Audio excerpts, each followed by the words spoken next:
మాటలొకటి చేతలొకటిగా ఉన్నాయి. ఇప్పుడు మొన్న అనిత గారు హోంమంత్రి గారికి సంబంధించిన ఒక స్టేట్మెంట్ రన్నింగ్లోకి వచ్చింది.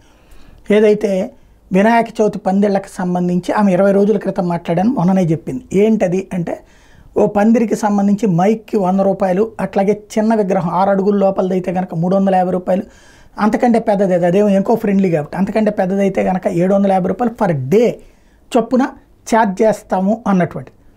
అయితే అది బాగా వైరల్ అయ్యి మాధవీలత లాంటి వాళ్ళు కూడా క్వశ్చన్ చేసి, భారతీయ జనతా పార్టీ నాయకురాలైనా కూడా క్వశ్చన్ చేసి, దాంతో కాస్త రచ్చన ఇచ్చిన తర్వాత అబ్బెబ్బే అదేమీ లేదు, ఆ రోజున నేను ఆ ప్రెస్ మీట్ పెట్టిన సందర్భంలో జీవో కాపీ తెచ్చిచ్చారు, అది చదివేశాను, నేను తెలుగులో ఎక్స్ప్లెయిన్ చేశాను, వాస్తవంగా అది వైఎస్ఆర్సీపీ వాళ్ళు 2022లో ఇచ్చిన జీవో, అసలు 10 పైసలు వసూలు చేయలేదు. ఆ విషయం తెలియగానే చంద్రబాబు గారు అడిగారు, ఏంటి మీరు డబ్బులు ఇట్లాగా 5 పైసలు కూడా తీసుకోవద్దని చెప్పారు, దాంతో ఎవరి దగ్గర కలెక్ట్ చేయలేదు అన్నటువంటి విషయం చెప్పుకొచ్చారు. అది అనవసరంగా వైఎస్ఆర్సీపీ వాళ్ళు పాత తీసుకొని రాద్దాంత చేస్తున్నారు, వరదల టైంలో అట్టెట్లా చేస్తాను. ఇప్పుడు నా పక్కన బాక్స్లో కనబడుతున్నటువంటి కొంతమంది ఆ కామెంట్ మీద పెడుతున్నటువంటి రిసిప్ట్లు, అంటే ఆల్రెడీ మీ సేవల దగ్గర డబ్బులు తీసేసుకున్నారు.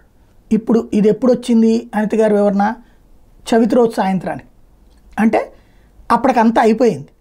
ఇప్పుడు ఆ డబ్బులు వెనక్కి తిరిగి ఇస్తారా, ఇది తేలాల్సిన అంశం. ఎందుకంటే వెనక్కి తిరిగి అన్నా ఇవ్వాలి, అంతకుముందు వసూలు చేయలేదన్నది తప్పు, వసూలు చేశారన్నది నిజం, దానికి సాక్ష్యం ఇది. నేను మొన్ననే తాడికొండకు సంబంధించింది కూడా హైలైట్ చేసినప్పుడు. కాబట్టి ఇక్కడ సమస్యల్లో ఏంటంటే, వసూలు చేసినటువంటి మాట వాస్తవం, ఆ డబ్బులు వెనక్కి తిరిగిస్తే దాంట్లో ఆమె అన్న మాటకి వాల్యూ ఉంటుంది, చేస్తారు లేదో చూద్దాం.